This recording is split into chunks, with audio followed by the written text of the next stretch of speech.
So this comment actually came from my, well, one of my most recent videos, saying that like I have like an not like if like the Arkhamverse were to make more Arkham games, like then like Nightwing and Robin and Red Hood, like anybody I said in that video would have their own independent game.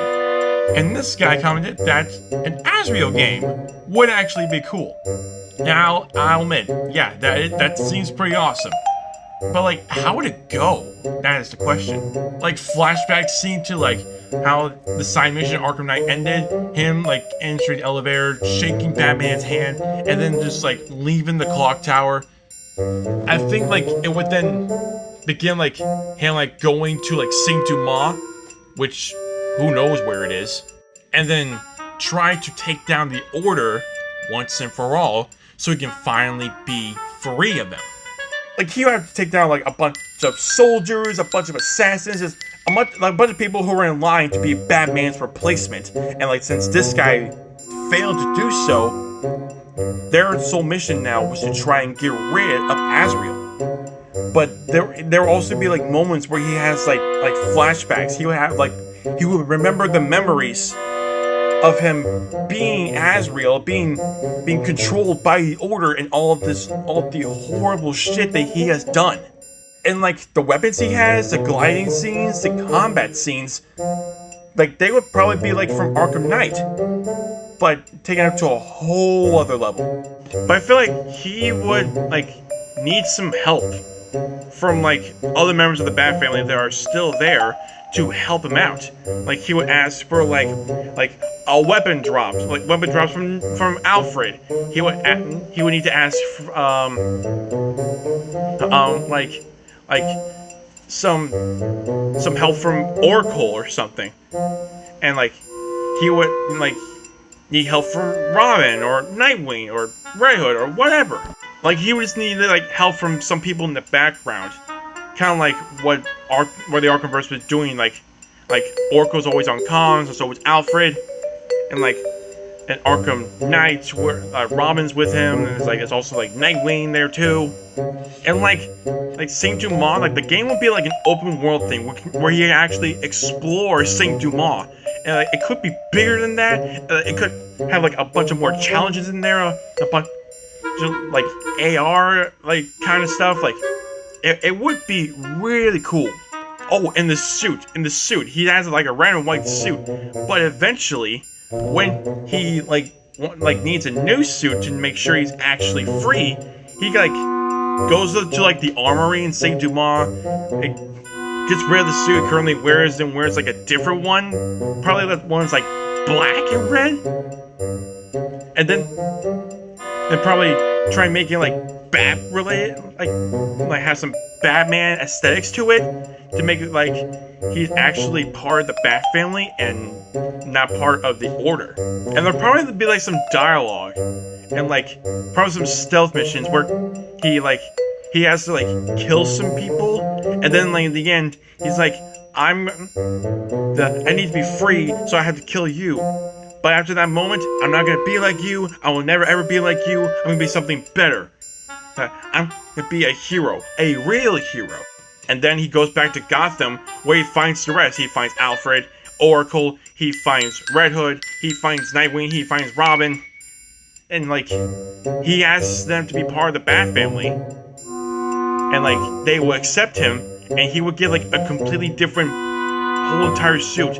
One that resembles him being part of the Bat family. Also, speaking of the suit, I gotta say, Azrael's suit kind of gives me Assassin's Creed vibes. Just basically like how white it is, and like the hood also gives me that kind of vibe. And the fact that like in like stealth missions he would probably there's like some kind of hidden blade in him, like in his suit. Like I don't know why it gives me that sort of vibe right there, but it does. So yeah, dude, an Azrael game would be awesome. Let me know what you guys think. What other villains should have their own independent game? Not Mr. Freeze though. Not Mr. Freeze. That one, I mean he in Cold Hard, his origin's right there. It's an Arkham origin, so like that's a no right there. But yeah, except for Mr. Freeze, who would you think would also have their own independent game. Doesn't matter if it's a hero or a villain or like whatever.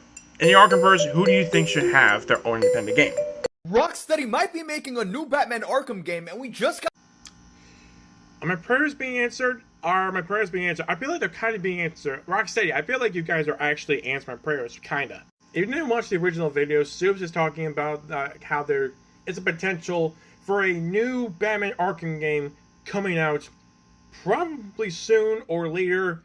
There's a potential there's going to be a new one coming up. And Subs, I'm going to tag you in this video no matter what. If you're watching this, I earlier a few days ago I made a video describing the different kinds of ideas of what would happen if the other members of the Bat family had their own independent games in the Arkhamverse. So one for Red Hood, one for Batgirl, one for Lucius, one for Alfred, any of that kind of stuff. And one of them was actually the person that you mentioned in your video, Dick Grayson. But in this case, my video was imagine if Dick Grayson had his own Nightwing game. It would be awesome to see Bloodhaven in the Arkhamverse, where you get to see Gotham City one too many times. Why not Bloodhaven? But you said that there's a potential that in this Batman Arkham game, Dick Grayson could become Robin, and that he and Bruce, as Batman, would have a bonding situation, leading up to the fact that they're both not just partners, but equals. But I have a feeling that if there ever was a Batman Arkham game, it would all be centered around Dick Grayson. Him finding the Batcave, him finding the Batsuit, him being Alfred, and getting the Robin suit or training to be Robin. Where we have different sequences, combat scenes of him training to become Robin. And Batman would just be on the side, a side character, but still be a big part of his journey from becoming a noob who fights well-ish to a perfectly agile crime-fighting machine. And then all of that would be probably be parts of flashback scenes where you have you have mostly Dick Grayson as Robin, and then others you have Dick Grayson as Nightwing. And this become there'll probably be a time lapse thing. There'll probably be a time lapse where it's been months leading up to years, and then the end of the game he would become Nightwing, but still hold that father-son relationship that he had with Bruce. Also, imagine the villains that we would have in this potential Batman Arkham game that would be centering around Dick Grayson as Robin. We could be finding the Joker again. We could be finding Bane again. We could be getting Poison Ivy or Harley Quinn for real this time. We could be dealing with the Mob too, Black Mask, or we can get Calendar Man again. Calendar Man could be one of the main villains. We could probably get Enigma again. The number of enemies we might have could be endless. It could be endless, and we won't even know it. I mean, that's what I believe. That's what I believe will happen if the potential Batman Arkham game that you're referring to would be circling around Dick Grayson, him becoming Robin, eventually turning to Nightwing, but still in the middle of it, just facing all these big bads and probably learning a lot of stuff about himself that he did not know. I don't know. What do you think, Supes? What would you think? And anyone else, what would you think? Let me know.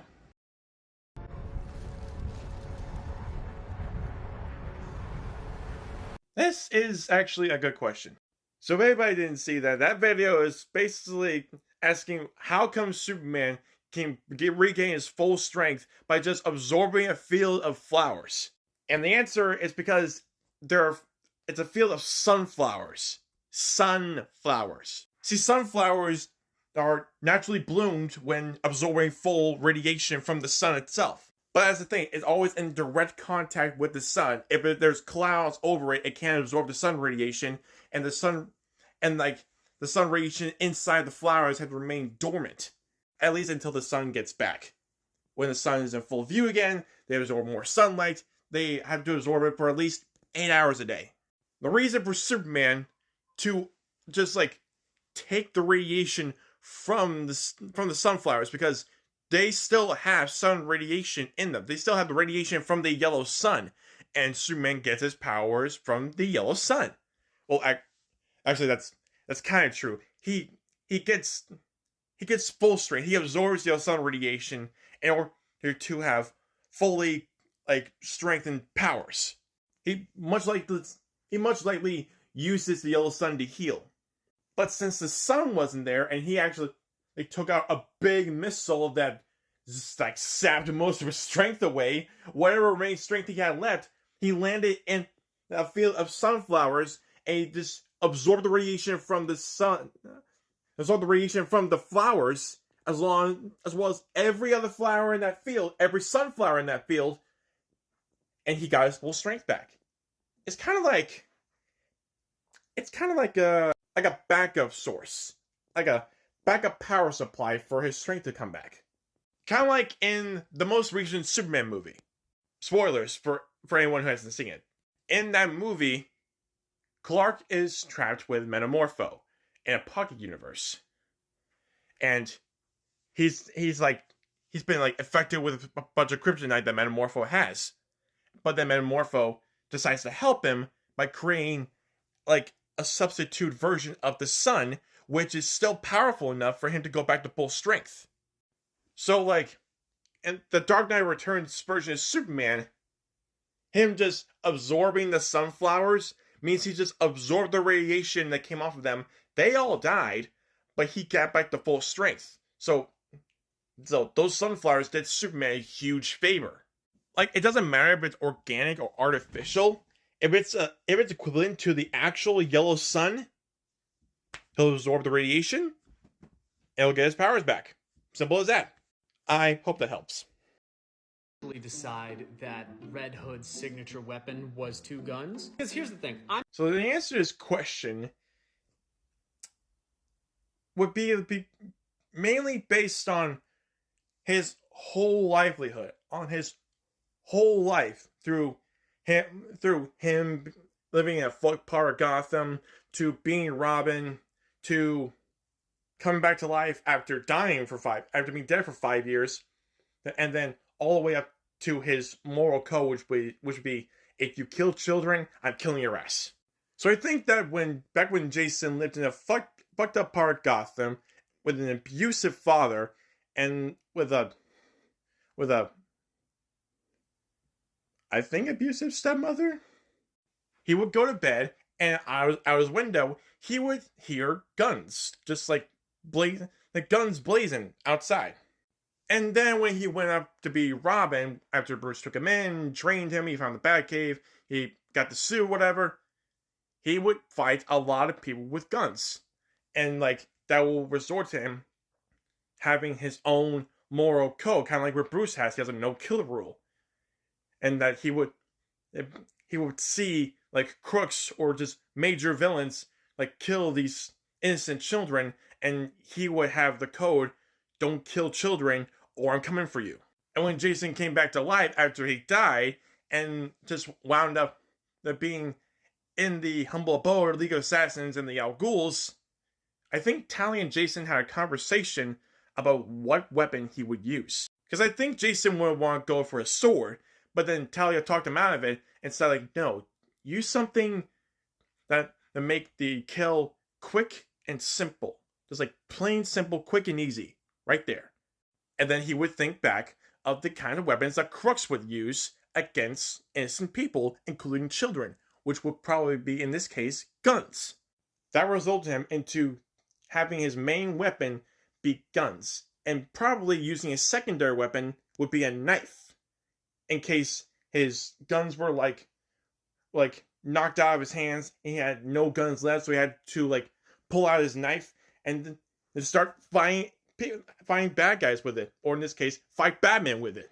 I mean, it's kind of the same reason why Damian uses a sword. It's because he was born trained with the League of Assassins. So his main weapon would usually be a sword. Well, his secondary weapons would be probably batarangs at this point. Damian using a sword and Red Hood using guns. It's basically, they just use that as their main weapons. based on the life that these two had. So Damien spending most of his life with League of Assassins, it makes sense that he would be the Robin with a sword.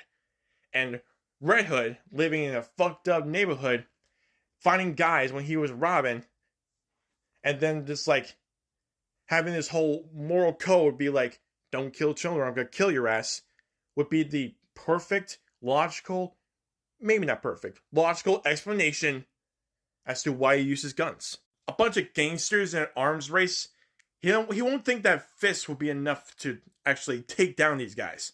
So he'll actually go resort to like extreme measures. When in this case, guns. I don't know. That's my take on this. Like, I don't know. Maybe it's because like the writers decided to make him Robin with guns, but I don't know. What do you guys think? Let me know. So technically, yes. But for one thing, I never saw the Supergirl series, so if that did happen, that's actually a great example for it. And also, it's not just flowers in general, but it's actually just like flowers that are absorbing sun radiation. It's just very specific flowers. So there are actually just like flowers that can absorb sunlight, or at least require sunlight in order to fully bloom. They're known as like full sun plants. So sunflowers aren't the only ones that are full sun plants. There are also marigolds, zinnias, cosmos, lavender, salvia, and hibiscus. It's like sunflowers absorb a lot of like yellow sun radiation, and they're actually known for like turning its face up all the sun across the sky. And before you ask, yes, I actually looked it up to make sure I got the flowers correct. And see, marigolds, apparently they're cheerful, heat-tolerant flowers that are in shades of gold and orange, so they can actually like bathe in the sun and like probably not take like as much as yellow sun radiation as like sunflowers do, but still. For zinnia, they're like the vibrant, colorful flowers that actually love warm, sunny environments, and they actually are good for attracting pollinators. And the cosmos are delicate and easy to grow, and these flowers thrive in full sun. The lavender and salvia, lavender is like a drought-tolerant flower that is known for its lovely fragrance, and the salvia is a perennial flower that can soak up the sun, and the hibiscus is a flamboyant shrub that can add color to landscapes and thrive in the heat. So it's not just the sun; it's like the humidity, like the heat that is in like the atmosphere. If it's hot, they can absorb the heat, but only just like not like too much. It's like a little bit, or just like enough sunlight. They can absorb as much sunlight as they can until they're in like full capacity. There's also two wildflowers that can actually love being in the sun, which is the coneflower and the blanket flower. And see, Superman actually can't exactly absorb sunlight from the plants. He absorbs sunlight from the yellow sun, but plants actually convert sunlight into energy through photosynthesis. See, Superman's powers are actually triggered by solar radiation, and can be converted into various superpowers by his alien cells, so like heat vision, freeze breath, super speed, flight, etc. However, there are instances and specific storylines where he has been shown to absorb other forms of energy, such as second-hand solar energy from jungles or geothermal energy to supplement his powers. So like, if Superman actually just absorbs like a sunflower or like a hibiscus or any of the flowers I mentioned, he can actually just like use it as a temporary alternative energy source. Give him like a temporary power up until he actually has like that much strength left to fly up to the sun and absorb the rest of the remaining energy to like give himself a full on like health up right there. But him absorbing like yellow sun radiation from the flowers, that would be like a rare thing. Like in like only if he's like extremely weakened. If he was like extremely weakened from that nuclear explosion like that happened in the Dark Knight Returns movie, well, he can just like use like that alternative energy source as a temporary boost up and then he can just fly up the sky, absorb the sun. Simple as that. I hope this answers your question. I'll see you guys in the next one. So this video is actually for all the Green Lantern fans that are out there.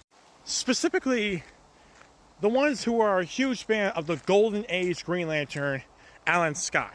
So, what I recently know about Alan Scott from some random ass comic book content creator on this app. Don't know the name, just some random ass guy. And this guy says that Alan Scott's Green Lantern reign isn't connected to any other Green Lantern reign. Isn't connected to Hal Jordan's or Guy Gardner's or anybody like that.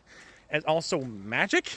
In fact, this reign is vulnerable to wood and can, if I remember correctly, can produce a green flame. So yeah, I'm pretty sure that like Alan Scott's, well, like one of Alan Scott's abilities is that he can like produce a green flame of some sort. Which then brings me to this question: Can Alan Scott's Green Lantern reign have a chance of defeating Martian Manhunter, even if he wanted to kill him? Because like, if Martian Manhunter has a weakness to fire, and if Alan Scott's Green Lantern reign can not only make him fly, but also produce a green flame and possibly make like energy constructs and that sort of thing, then wouldn't that mean that the green flame would have like the same like same amount of heat and intensity as like a regular old flame? Like, wouldn't that green flame still be like as close to the real thing as it would to, in order to battle like Martian Manhunter and hopefully probably Miss Martian?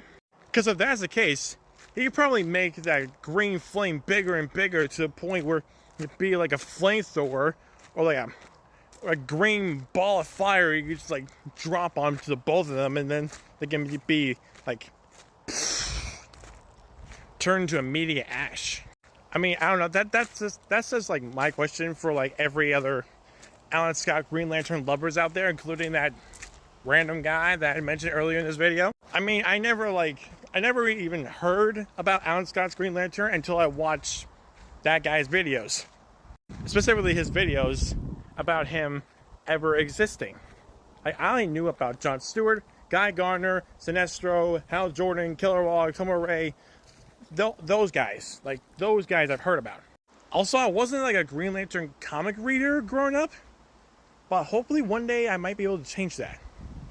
So yeah, let me know what you think. Is it possible for Alan Scott's Green Lantern to have a winning chance against Miss Martian and Martian Manhunter? Let me know. This video is going to be for all of the comic book lovers that are on this app, as well as the artists that are on this app. Specifically, the ones who have a taste for comic book art. And if this like seems like a very long and complicated question for you, I am so sorry. But what is one comic book art style that you thought was going to be like that for the whole comic book, but once you opened it, it was just a completely different art style? I'll go first. So I gave myself a mission to like finish and or start reading comic books that I ever never thought of reading, or I have read, but I hadn't gotten up to finishing it. Most recently, I finished Flashpoint Beyond, which is really fucking good. I did not see like a lot of things coming from there. And right now, I am reading Justice League of America: The Lightning Saga by Brad Meltzer and Jeff Jones, introduction by Patton Oswalt. Now, if you look at the cover right here, you would think that like, oh, it's supposed to look realistic, like it would show like a lot of realism in the comic book characters, right? Probably something from the Kingdom Come comic book. Like I don't have the comic book. I might, who knows? I might one day get it.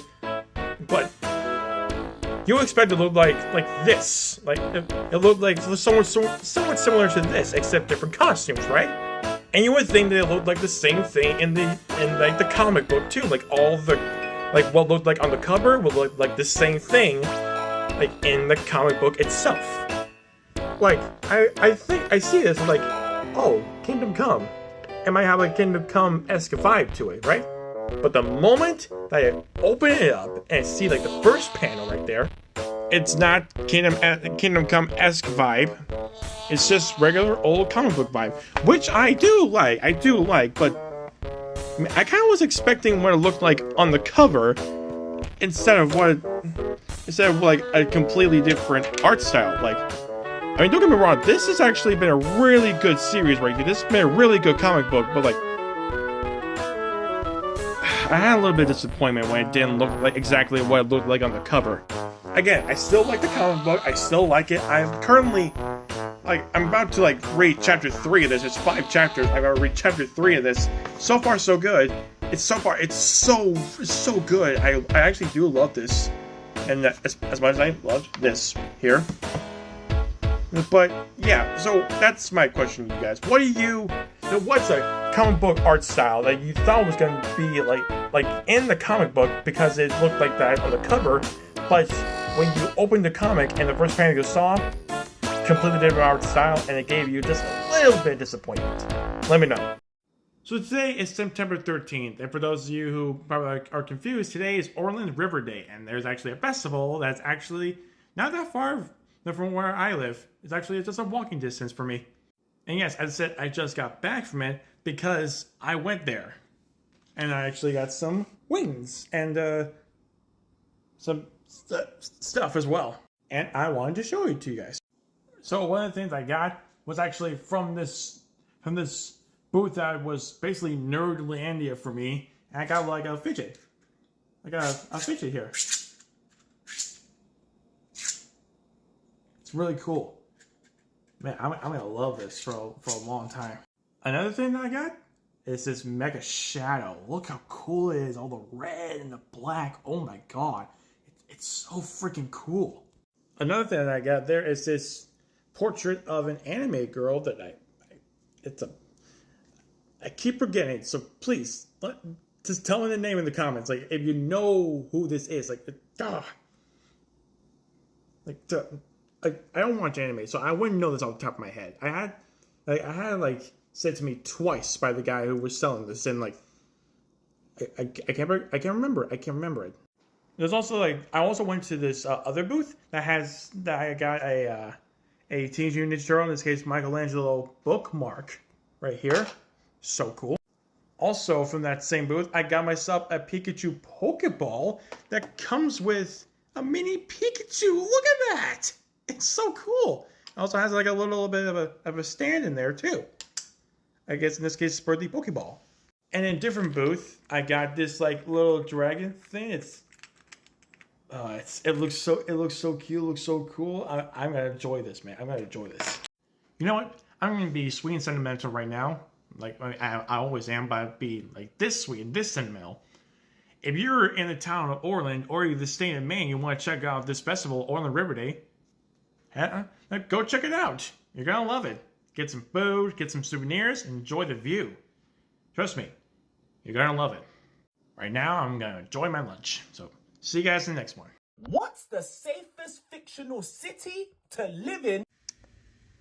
Only 3 of these places would, I believe, are like the safest in the DC universe. Period.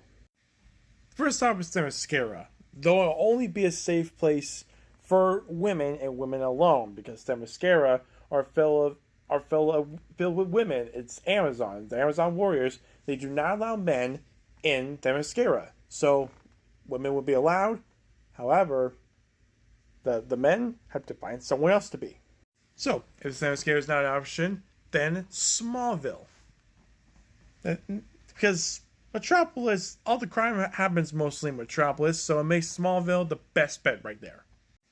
Gotham, Central City, nah, I wouldn't think so. Apocalypse? It's a damn hellscape. Atlantis, I wouldn't give my hopes up. It looks protected, but then again, you would be surprised when someone attacks you and you don't see it coming. Now, if Earth wasn't an option, I'd go to Oa. the Green Lantern Corps. It's perfect. I can learn how to be a Green Lantern, and then I could just either protect my planet, or I could just sit there and just try to protect Oa. So, like, it's either Smallville or Oa for me. However, like, it was like the best place that I would live in as a civilian. I would live in Gotham, because like I would try to be like the Batman. I'm just a kid, bro.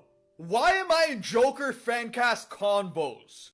Now, I do agree with you on the fact that you're thinking that like there's a universe out there where you were going by jokes instead of soups. But fancast as the Joker? I don't personally see it. I'm with you, man. I personally don't see it.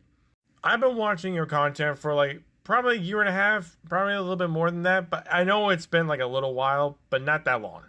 Now, if you want fan casts, I think I actually think of some characters that you would be awesome at. Like, if you ever wanted to be in the DCU, they should probably make like movies about like any of these kind of characters. All right, first one up. I think you would make a great Firestorm. I think you would be like an amazing Firestorm, just based on like his personality and like his determination to save the world, and he's trying to learn how to control his powers. Like, if they ever did like a Firestorm origin story, if they did have like a Firestorm origin movie, you would be the. I think you'd be the great. I think you'd be the great person for it. Now, I know that Firestorm actually requires two people to become Firestorm. One of them in your head, while the other one is actually the one that has the appearance of the costume and the powers and all that. But here's the thing: I don't think you'd be like the one like that's in like the other person's head. I think that the other person who would play the other half of Firestorm would be in your head, because I think you would be like the main pilot of the Firestorm. Of the Firestorm superhero. Next one up, like, I know like Show Maridueña did it like in the DCU for Blue Beetle, but I gotta be honest. I gotta be perfectly honest. I think you would make a great Blue Beetle for James Gunn's DCU. I don't know why. I just feel like it. I just feel like you have you have that style of being Blue Beetle. I think you have like the perfect face for it. If that's not creepy.